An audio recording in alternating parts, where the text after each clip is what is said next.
again, viewers. You're welcome to another episode of the Now Show. I'm your regular host, Abosede Oza Osho, and today's episode, oh my world, it gives me so much excitement.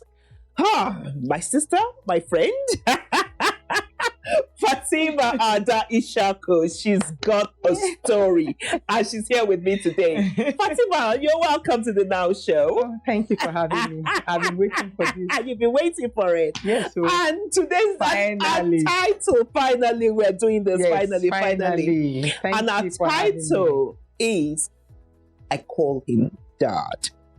And you'll see in a minute why it's titled so. Well, Fatima, your story. You called him Dad. Yes. Tell us about it. My name is Fatima Ada Ishaku. My mom is from Abia. My biological dad is from Kebbi. My stepdad is from Kogi. So I grew up with a man that I thought was my dad, but I never knew he wasn't my dad till at the age of 14. Okay. I answer his name today. My biological dad name is Mohammed, and the name I answer today is Ishaku. And Ishaku is the man that defied me at the age of 5. Wow. At the age of 5, he was using his finger on me, and at the age of 7, that was when the rape started. Fatima, 5 years old. Yes. I remember because he said to me that, you're 5. You're going to be 5 in a few days. And when you tell your mother anything that happened here, I'm going to kill your mother. And you know, a child mind is very easy to manipulate. Definitely, So whatever you tell the child stays. And when you put that fear in that child, and but at the age of 7, the abuse, that was when the rape started. I think probably he was trying to expand me with his hand. In readiness for? Yes, for what he's about to do to me. And the rape continued, and it was one of the most painful experience. I don't wish for anybody, and it continued, and I couldn't bear the pains anymore, and it got to a point I started fighting. I became very stubborn, and but I couldn't tell my mother. You know, when you love your mother so much, and you just like, okay, if I tell my mother what happened, my mother died. So at that time, you knew this was wrong. No, at the initial stage, I didn't know it was wrong. I was just thinking about the pains I was going through. Not just thinking that it's wrong. All that was in my mind was pain. Why is it doing this to me? Painful? Yes. And why is it telling me not to tell my mother? I would not tell my mother. I would die. He will kill me and he'll kill my mother. So that was just all I was just thinking about. It wasn't what he's doing to me, is it wrong or not? So he continued, and I started running away from the house from the age of 10, 11. Wow. I started running away from the house, and he made my mother hate me so much. And so when I tried to tell my mother, and she would just push me away. And because she thought I just changed, I just became that stubborn girl. And she just pushed me, and she always uses Igbo language and Sheba Aponyin Zuzu, that where were you this useless girl? Wow. And so many times she would break my head, cut my vagina, put pepper, and because when the man was your mother? Yes. Because when the husband want to defile me and I start fighting, when he beats me, and when she come back, she will ask me, why did you beat Patty this way? You just say, well, I saw her kissing a boy. Oh dear. And my mother would just bounce on me, cut my hand. I have healed. But there's something when I see, it still reminds me of what I went through, and this is the mark that my mother gave to me. And then she gave me this mark. She told me that you should bleed to death. I should bleed to death. And she never took me to the hospital. The only thing that she gave me Panadol.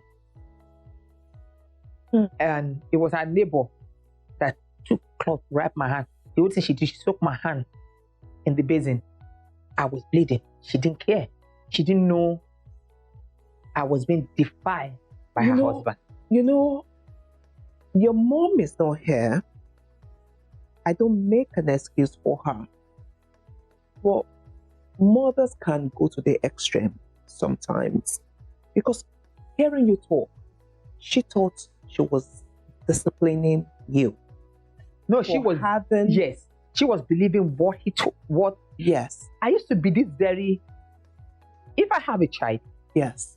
I think I will, even my niece and nephew, I know when they change. And when they try to do that, I say, this is not, you don't do it anymore. Okay. Then you're my mother. You have this calm girl that just sits one place and just, I'm always calm. And later all of a sudden, she became aggressive. And this is a sign that parents don't look out for. And I became very stubborn, very, very aggressive. And I fight. So I go to school, I will fight. I always have uniform in the tailor. I always have money. Because I used to sell things also. Okay. She gave me money to sell my own stuff. Okay. So I always have extra cloth in the tailor. So they'll make my cloth there. Because I'll fight in school, they will tear my cloth. That is not in my book. I'm putting this so in the second book. You were lashing out at the wall. Aggressive. Yes. I only have few friends. And because she doesn't understand. And the only place I find comfort was sports. And that is where I put my pains, because you can't beat me. When it's time of running, you can't beat me. No matter how fast you are. Because that is just where I put my pain. So I do a lot of sport for my school and stuff like that. But she didn't want to understand that something is going on. So at least you had something to put your pain in. Yes. Which was running. Yes. So that you put passion and drive into it. Because that took your mind off the abuse, the molestation. It didn't take away the abuse. That moment I'm beating that run. That run I'm like, it looked like, okay, I'm beating the child because the child is stubborn. Yes. So that running for me became like something that I can beat. This is the only thing I can beat. This is the only thing I can talk to. This is the only friend I have. This is the only place I can put my pain. So that I just want to run. So that time that I'm running, I'm not thinking. I run for my school, and I always confess, even when I go for inter-house sport. That time that I'm running, I just want to win. There's nothing else on your mind. Yes, I just want to winning. Other than winning. So I'm beating that running. I just want to win. I just want to beat you. If you're in front of me, I just want to beat you. I just want to put the whole pain there. I just want to put my whole pain. And when I come back home and she's downstairs selling market, when I go home and I went to bath, I have to take my thing to the bathroom to change. Because when he see my body, he wants to defile me again. And when he beats me, I start crying. My mother will run upstairs. Why did you beat her? She enter, she didn't beat me. And she will believe him. So many times I tried to commit suicide. So many times. I tried. So at the age of 14, I just feel God just want to just save me. And do a run of supplies for her in the morning. And that day, an officer bought something and he gave me a larger note. And I think I didn't have change for him. When I think I'll come back. When I came back, I went to the field to do sport. So I had to wait. When he came back, he gave me the money and I went home. My mother will always wait for me to go to school. Then she wants to go to her market. She traveled a lot and she go to this Mushi market also. Yes. So that day she just locked the door. The kitchen in the barrack, this happened in the army barrack. The kitchen is always outside the house. Just put my uniform, but she didn't pin this thing. No food, no nothing. So what I did, I just took Gary, put sugar inside, tie in the nylon. Not how children we used to do that. I just open the mouth. That was what I just do. Then I have to lock the kitchen to secure my sales. Went to school when I came back that day. My younger ones, two of them greeted her. She answered them. She didn't answer me. If they have a take-home assignment, they said, no, okay, go and bath, eat your food. You, Patty, stay there. I stand. When they finished, students will come out. She now locked the door, but it's just a room and a parlor and a big barcode. Yes. He said, so, and then he went to say, you're doing this thing that is just like this table there. Then she had a big cane on the table and she had a little shot of glass of shot. And she said to me, say, so you've been going about. I started to say, no, pull your dress and lie down. Okay. But immediately that she said that word, it clicked to me what her husband said to me when he first defied me. And she heard that case. I said, lie down. It got to the point I was used to beating, but I was so scared of the cane. Wow. And I just lie down and she's, open your leg. I said, what is it you want to put inside of me? He said, it's water. One thing with my mother will never lie to me. So I opened my leg, she poured the water and she shouted, oh, Chineke. Hey, I want to know virgin. So we're a virgin that daughter that I thought is a virgin Wow. is not a virgin. So you're not a virgin. Okay, so that was a test. She was testing your virginity. Yes. That was when she found out that I was not a virgin. Wow. And why? Because I stayed late. I didn't come back home on time. And she now held the cane and wanted to hit me. I was almost 14. That was when I held the cane. And I look at my mother. I've never looked at my mother and said, don't hit me. I say, if I tell because you had become rebellious. I say, if I tell you, you will die, and I will die. I won't tell you. I've been trying to tell you, but you keep pushing me.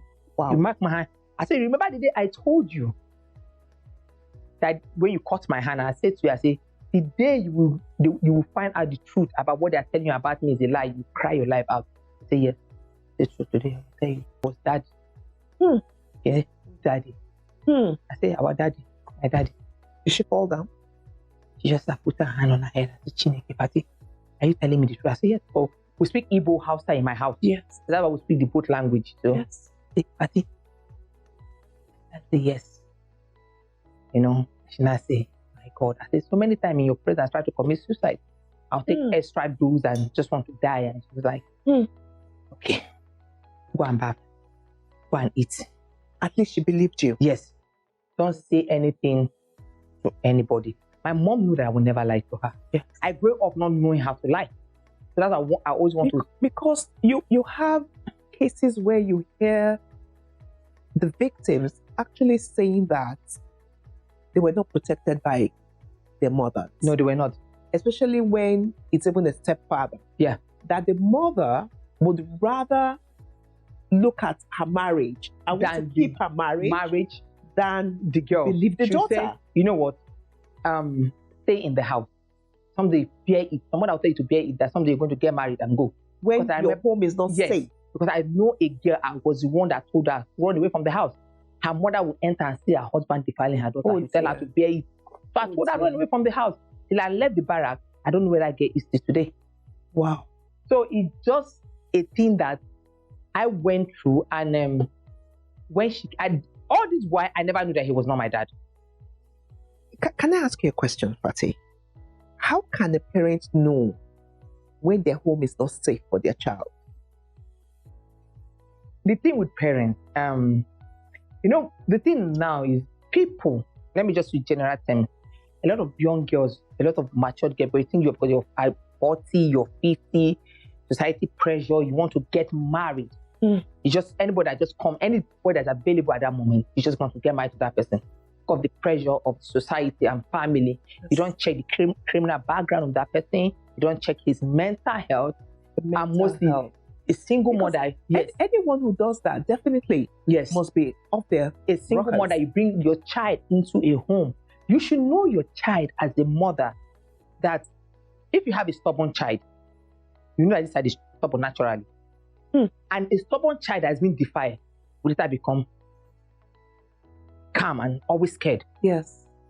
And when you have a calm child,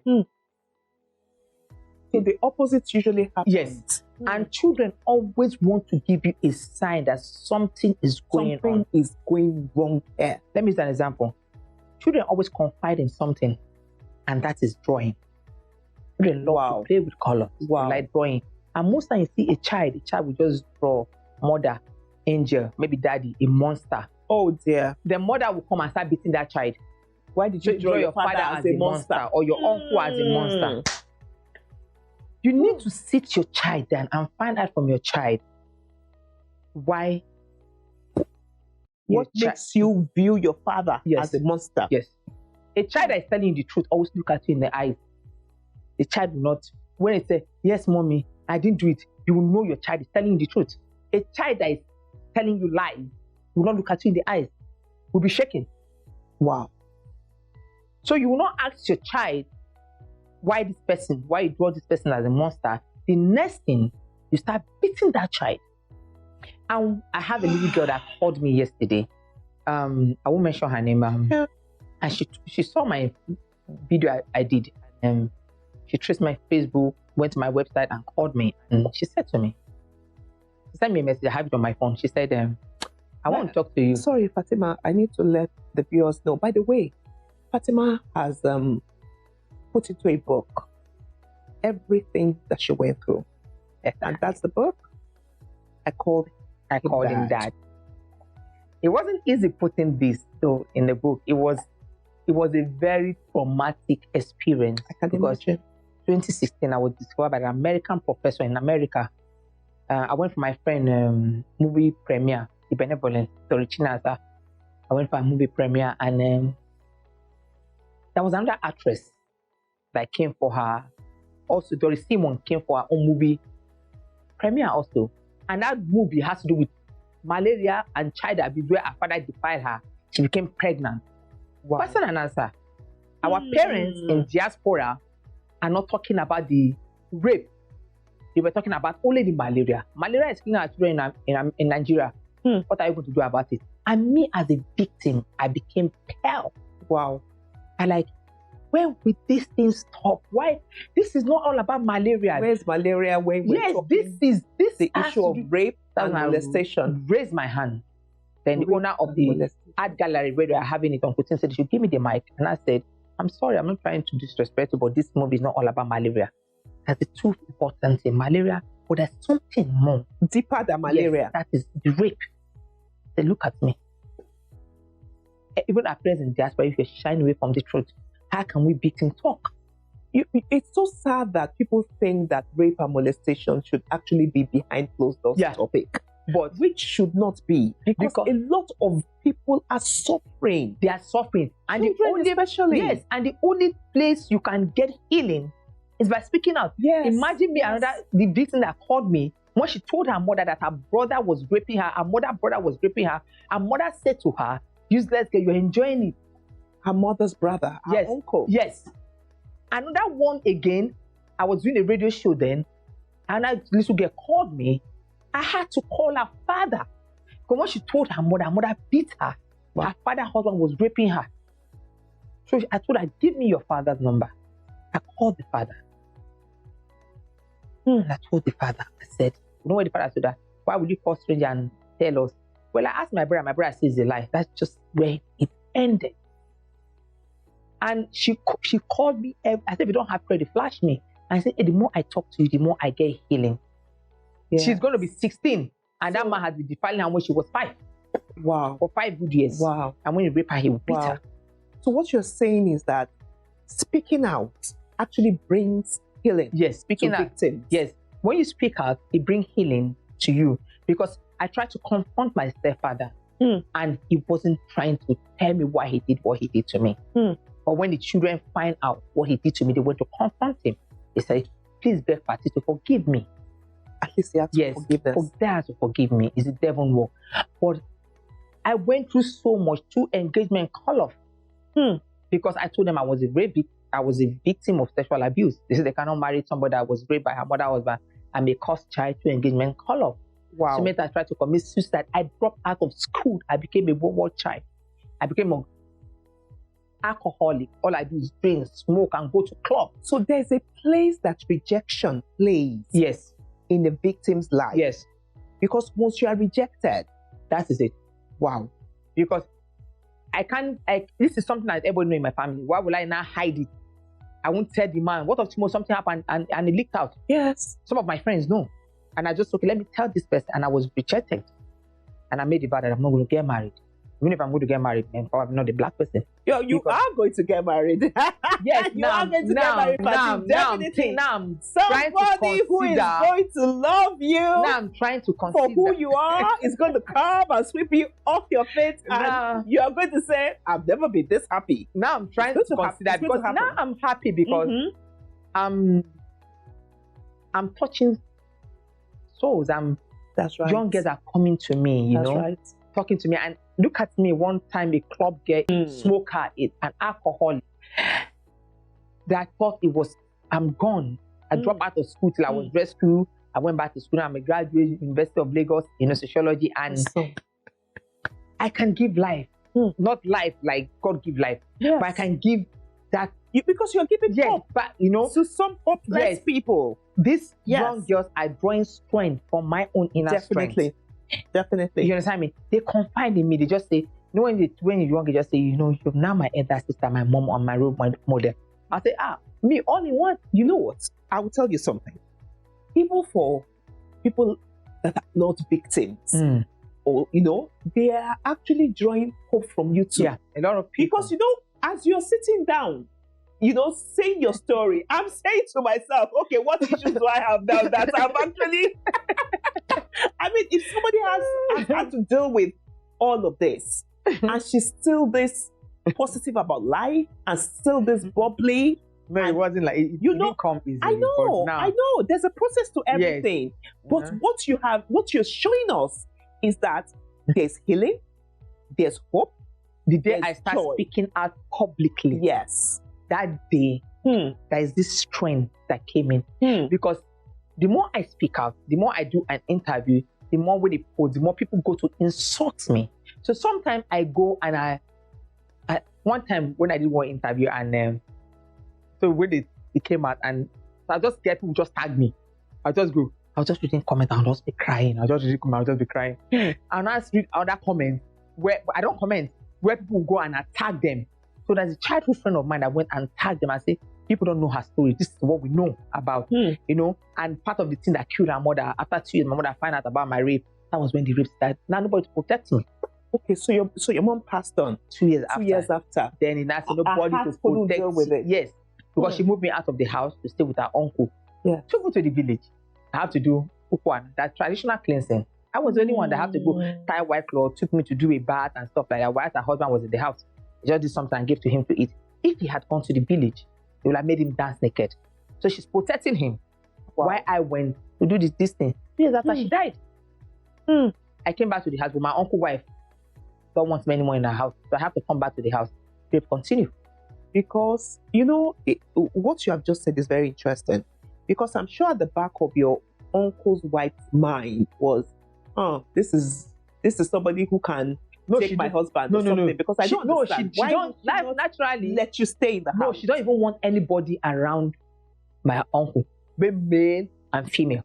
So she don't want anybody. So it's not because of this, you understand? So it's not male and female. She doesn't want anybody. But just go. Just me and my husband. I'm just newlywed. I went back to the house. And the rape continued. That when I started running away from the house. Nobody to save me again, nobody to protect me. I became an alcoholic. When did the rape stop? I wonder that day before I was 16. At the age of at the age of 17. So even after his wife died? Yes. My mother was in the mortuary, was raping me. There's nobody to protect me anymore. And because rape in Nigeria, everybody think they know about rape. And they've been doing this rape the wrong way. What are you teaching mother? What are you teaching mother that's making her children vulnerable to rape? You live in a compound where you have boys. They don't have girlfriend. They smoke, they don't do anything. You bring your baby diaper, open your baby diaper to change your baby diapers. When they see that thing that they see will not enter their heart. When they can't rape that child, they look for the next child to rape. Wow. So these are a lot of mistakes that mothers are doing that exposing their children to rape. As a young girl, what are you doing that is making you vulnerable to rape? As a victim, why are you silent? Why do you let someone mockery, someone that cannot even take care of themselves, that don't have a story, stop you from telling your story, from telling your truth? So when you know all these things, you advise mother, advise victim, advise society what it means not to mock a victim. It's not like somebody that is sick, you're mocking the person that this person is sick.